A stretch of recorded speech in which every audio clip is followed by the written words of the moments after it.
Hello, everyone. Dr. Vicky here, speaking to you from the Seeds of Transformation Healing Center. It's time for Taroscopes again. We're going to be doing the Taroscopes for the sign of Taurus.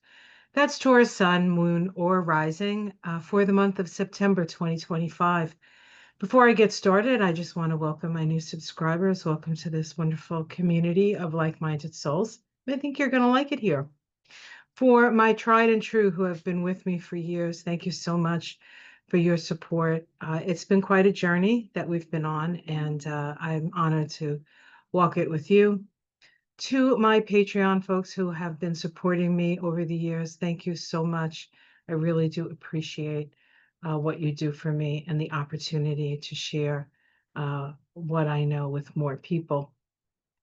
And to my new members, welcome, welcome. This is as I said, a lovely community. Of course, it's a little more, get a little more information if you're a member. And a lot of my videos, Astrology Kabbalah videos, are now for the membership. So enjoy that as you explore. And there's definitely more to come. Okay, so let's get started. We're going to start with the astrology, and I will be, um, excuse me. Okay, I will be timestamping because after the astrology, I'll do a card reading. I'll timestamp it for those of you who are just interested in the reading. Okay, so we start September. September, by the way, is an 18-9 vibration. We're in the 9th month in a 9 universal year vibration, and so we are in an 18-9 energy for the month September 2025. The 9 vibration is the Hermit card on the Tree of Life. It is on the path that connects Hesed, the Sephiroth of Mercy, with Tiphereth, the Sephiroth of Beauty. Hesed is connected to Jupiter, and we have Jupiter in Cancer now. I'm very happy about that. And we have the Sun, the Sephiroth of the Sun, starting the month in Virgo, and then, of course, moving into Libra when we have our fall equinox. The month starts with, and then we have the 18-9 vibration, which sits here on the Tree of Life. This is connecting the Sephiroth of Venus, Netzach, with the Sephiroth of the Earth. And this is the path of the moon. It is a Pisces path. Saturn moves into Pisces at the very, very beginning of the month. So this path is full force. It is the moon, things coming up from the surface that we hadn't known or seen before. Some of it perhaps not so good for some people. But it does create a lot of tumult, a lot of emotional ups and downs. It's going to be really important in this month for you to find a balance between perhaps being informed of what's going on in the outer world and staying true and connected to your inner self. That's what the Hermit asks us to do, right? It's about going and exploring the wisdom of our life experiences and then sharing that by shining our light, our lantern, as it were. So we do have Saturn move back into Pisces. It's going to be there until, I believe, February. It's either January or February, but I'm pretty sure it's February 2026. So we have a couple of months now with Saturn finishing up in Pisces. And this is part of a larger cycle because Pisces, being the last sign of the zodiac, and the end of the zodiac, so to speak, we're actually, things that began back in the 90s are coming to fruition now. So we will bear witness to that as Saturn finishes up in Pisces, cleaning out all those cosmic closets. On the 2nd, we have Mercury ingress into Virgo.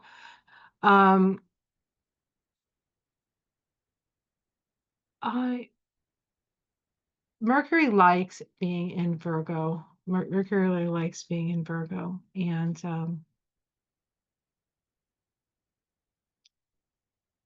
before it goes in, it does make, while still in Leo, makes an inconjunct to that Saturn in Pisces at the last degree of Leo, right? So that is going to be, um, so it's sort of coming in with a little bit of the shine taken off of Mercury in Leo by Saturn. But then Mercury moves into Virgo and it is real empowered in Virgo, actually. But it does come up as it moves into Virgo, it does come up against uh, an inconjunct to Neptune and Pluto, meaning that it is in the, it's part of a yod configuration. And at the same time, it's getting squared by Uranus. So the three personal, transpersonal planets end up sort of going at that Mercury in Virgo. And any planet that moves into Virgo will go through this same gauntlet. It's going to happen when the sun moves into Virgo. Where is that? Oh, the sun already did move into Virgo, not the sun. Venus, when Venus moves into Virgo, she's going to come up against this.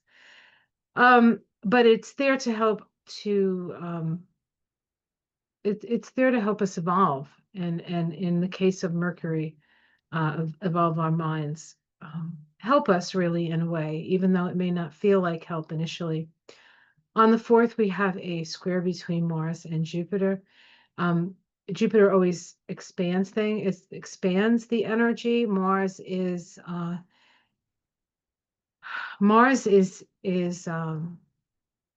in Libra, and then Jupiter, of course, in Cancer.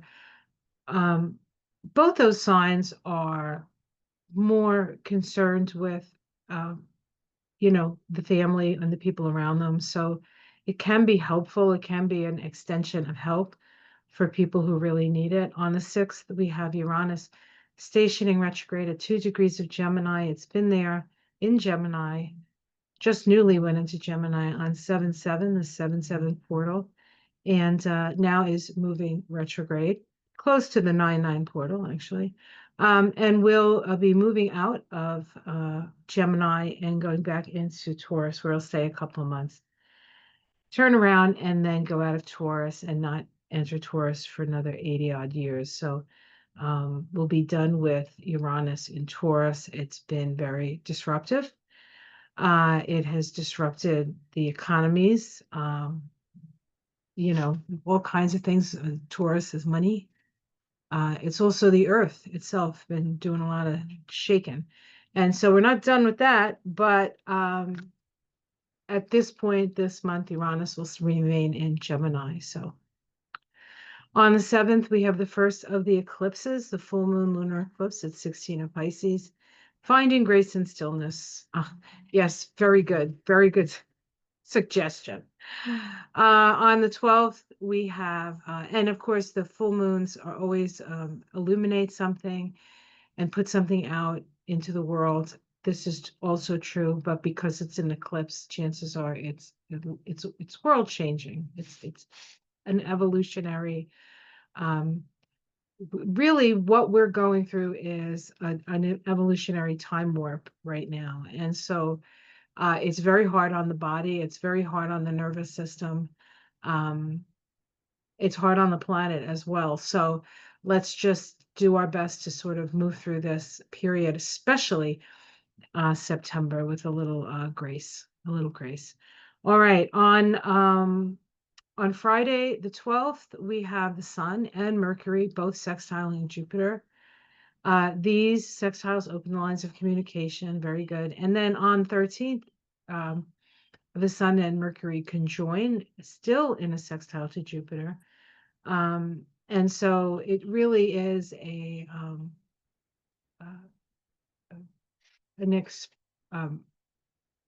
well, it's happening at 21 degrees of Virgo, a girls' basketball team, receptivity to collective forces. Receptivity to collective forces. So we can really do a lot of good this month with these energies. On the 15th, we have a sextile between Venus and Mars. It is a waning sextile. It's part of a 2-year cycle that occurred about maybe 2 years ago, a little less than 2 years ago. when they conjoined in the sign of Aquarius, and now they're at the Aquarius side sextile, and we have an opportunity to move in a more progressive direction. Go Bernie, go AC, go Mandami. On the 17th, we have Mercury opposing Saturn. Saturn shows us the boundaries, and Mercury is the mind, so this can be helpful information for us. Keep it in mind, because then on the next day, Mercury opposes Neptune, and sometimes that can fuzz things up. It's almost like we see it for what it is, and then all of a sudden it morphs.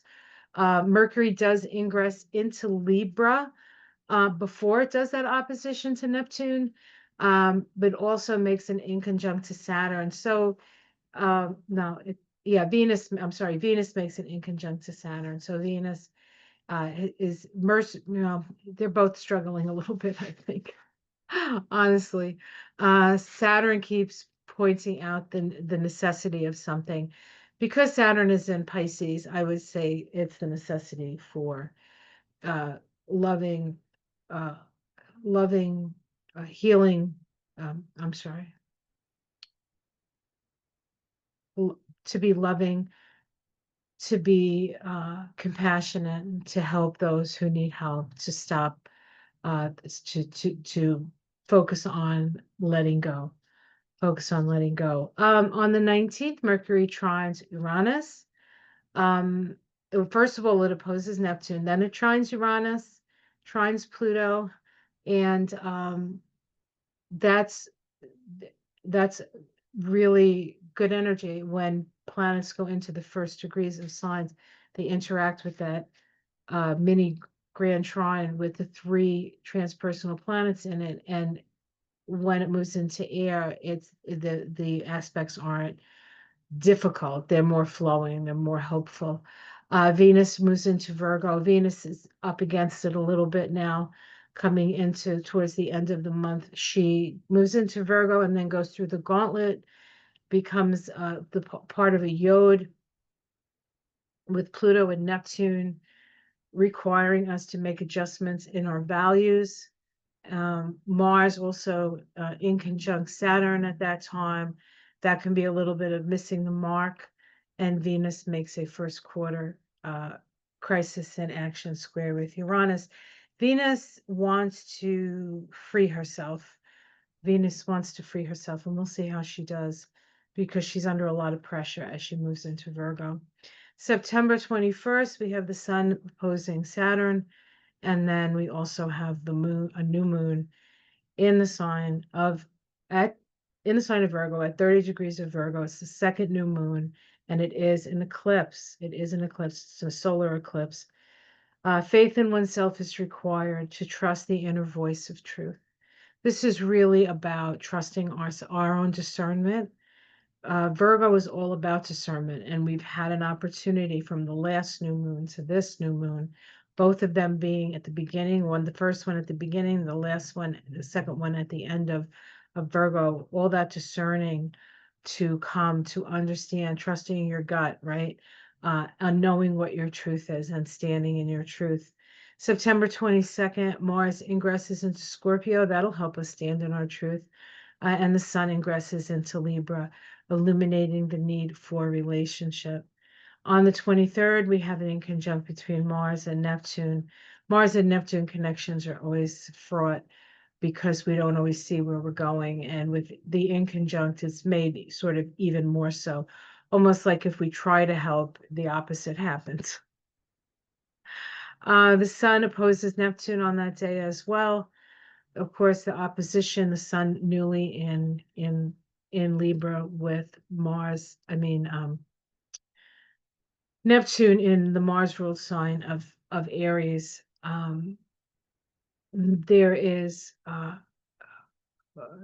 this is this is really kind of, it's very fraught time, but it is a time where we could broker a peace of some sort. So hopefully, with everything that's going to be going on in September, we can broker a peace by the end. But it is very difficult. The last couple of aspects, Mars in conjunct Uranus, Mars last quarter square to Pluto, are challenging to Mars, can cause a lot of problems, but the sun is trining Pluto, so Sun trine Pluto is easier, change in a way. So easier transformation. We have our work cut out for us for sure. Now, just specifically for you, Taurus, we can see here that the sun is starts the month in your fifth house of creativity and children. We also have Venus. For some reason, Venus, I didn't put Venus in here, but Venus starts the month in Leo and then moves into Virgo. The same is true of Mercury, but just very, very, very quickly moves into Virgo, where the sun is. This is where the new moon will be happening at 30 degrees. It's on the south node. And so, in a way, before we start something new, we have to be willing to let go of something. And we'll know what that is when this new moon happens. Of course, that's happening later in the month. The sun moving into Libra brings the sun into your house of health. And so this is a good time to examine your health, maybe go to the doctor. Just get your usual checkup kind of things. The more information you have right now, the better off you're going to be, especially with Mercury in Libra. Mars starts the month in Libra, then moving into Scorpio. Into your house of your seventh house, Mars going through their seventh house sometimes can bring up issues, especially around shared resources, because that's what Scorpio really is about. So you can be a little bit, there can be some issues with money and spending money, and if you have a partner, the partner might take some sort of umbrage, or you might take umbrage around spending. All right, we have Pluto up here in the 10th house, of course. Here's Saturn starting in Aries, but then a couple of hours into the month, moving into Pisces, where it's going to sit for a couple more months, I think 3 or 4 months before it goes back into Aries, where it's going to stay for 2.5 years. So it's not quite done, but it is the house of friends. It's the house of associates. It's the house of goals. So you might be rethinking some goals. And this is where we have the full moon, that full moon at the beginning of the month at 16 degrees. Grace and stillness, that's what it was? And here's Neptune. Neptune is going to still be in Aries all month, even though it's moving retrograde in that 12th house of yours. These, like, it's almost like new ideas are being planted while you're sleeping. Uranus stations retrograde in your second house. There could be some upsetment around money. That could be why you're arguing with your partner here.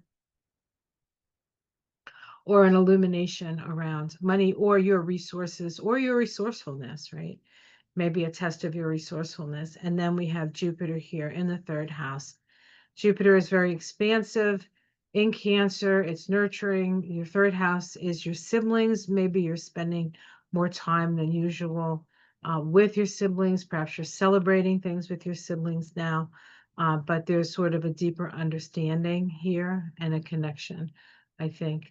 Or just your neighbors, being kind to your neighbors kind of energy.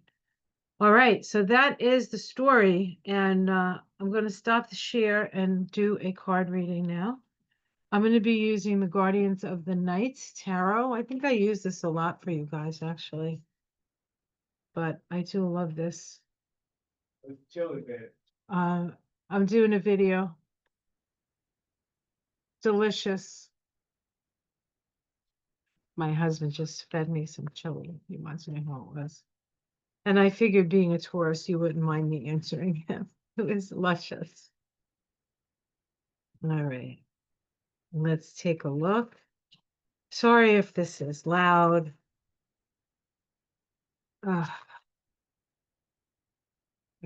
One more. That's all. One more.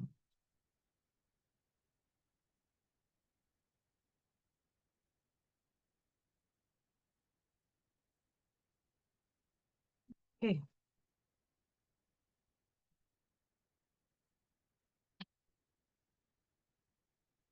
Oh dear, make that itchy nose. And my mother used to say that meant something.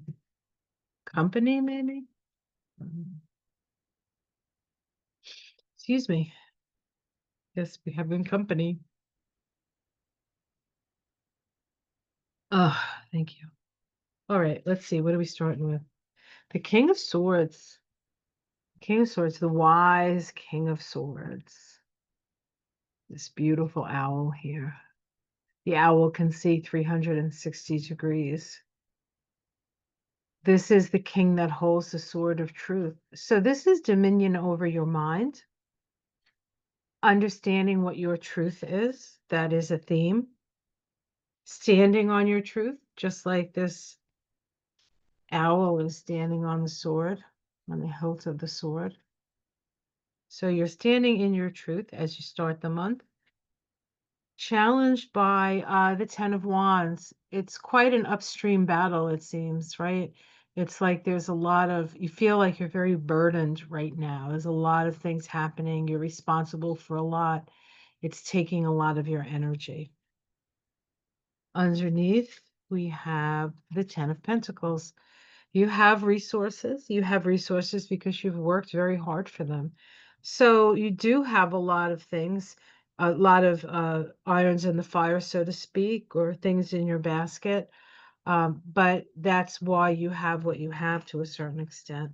You've been willing to take on the responsibility, and you've been, and you might just be, and having the Ten of Pentacles at the root, you might also be a little bit concerned about your family um, and the resources, and that they'll have enough.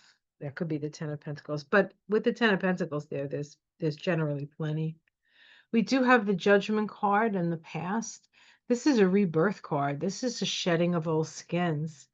And so you have transformed recently, uh, and now you have bright new shiny skin, and you're ready to grow. The snake sheds its skin when it outgrows it.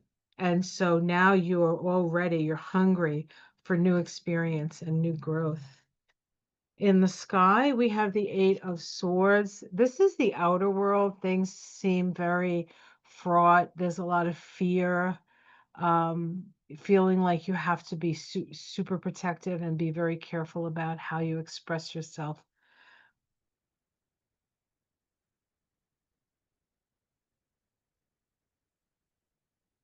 Okay, let's see what the card for the month is. The Ace of Pentacles. Okay, so you have a new opportunity. It's a beautiful card. Look at this. All these owls. Athena must be very prominent with you this month. I would connect with that and check where your palace is. I don't usually include Pallas Athena in my monthlies, but if you want to check where your palace is, that might be um, important. We have all kinds of, we have bees, which is community, and we have two owls, which is wisdom. No, three owls. The Eight of Swords is owls. Let's see, can you see all the owls there? Right, so they're owls as well. We have salmon, which is wisdom, going upstream, and then we have the snake, which is the Kundalini force. Very, very powerful reading, Taurus. How it's seen from the outside. We got the Eight of Cups here. That maybe you've lost your passion for what you were doing, and now you're looking for things that are a little bit more spiritually fulfilling. Spiritually fulfilling. Your domestic situation, oh, this is nice. The Sun. So you're happy at home, things are being revealed. Usually the Sun, the revelations are not negative revelations with the Sun. So I feel like you're maybe relaxing at home, you're enjoying where you live, basking in the sunshine. Hopes and fears, we have the High Priestess. This is something is hidden, perhaps. Maybe you're worried that it's going to come out, or maybe you're worried that it won't come out. But this is a card of secrets, actually. And the outcome, The Knight of Swords, the Barracuda. Goodness gracious, I think that's a Barracuda anyway. I could be wrong about that. I should probably check. Um, yeah, this is there's something that you have to you definitely, if you're going to get involved in something, you want to make sure you know what you're getting yourself into. I think that's what that card is saying to me. And I'm going to see if I can get a major arcana. I get the Page of Pentacles. Um, the Six of Pentacles. So lots of pentacles still. Not surprising, you're a Taurus. And the Page of Cups. Messages. Messages. I would say that um while you have a new, I think you have a new business opportunity, you really have to know who you're dealing with here. Okay, so I'm not saying not to take it. I'm saying that you have to be very circumspect and very precise. The problem with the Knight of Swords as a card is if you don't think it out and think of the repercussions and you jump into it, it can be you take on a lot more. You'll take on a lot more of this. A lot more of burden. So you don't want to do that, but if it's a good opportunity and you can see how it can be done, then you take an action on your ideas. Take an action on your ideas, but you do. Uh, Not everybody is well intended out there, so you may be well intended and you may have a great idea. And I'm not saying you can't do it, but know that there are sharks out there in the water. Okay. All right, now one more card. We're going to do the Tree of Life Oracle by David Wells. Tree of Life. This is a lovely oracle deck, and the art is absolutely beautiful. The artist is Roberta Orpwood, O-R-P Wood.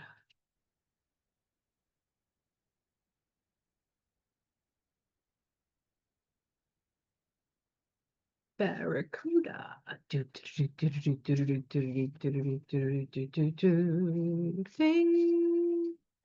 Maybe that's what the hopes and fears. Maybe whoever you're involved with, you have some feelings about, and you could be afraid that there's something they're not telling you.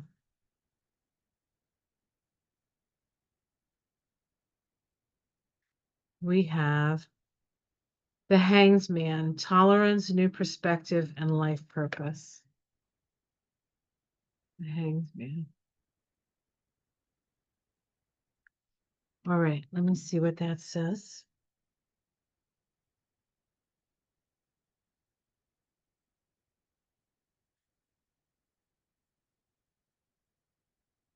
Running between Hod and Gabor, the Hanged Man is a nebulous and is the nebulous and ethereal planet Neptune in the path of the water element that draws power from the intuitive and deeply spiritual nature of change through reasoned action. Kunum,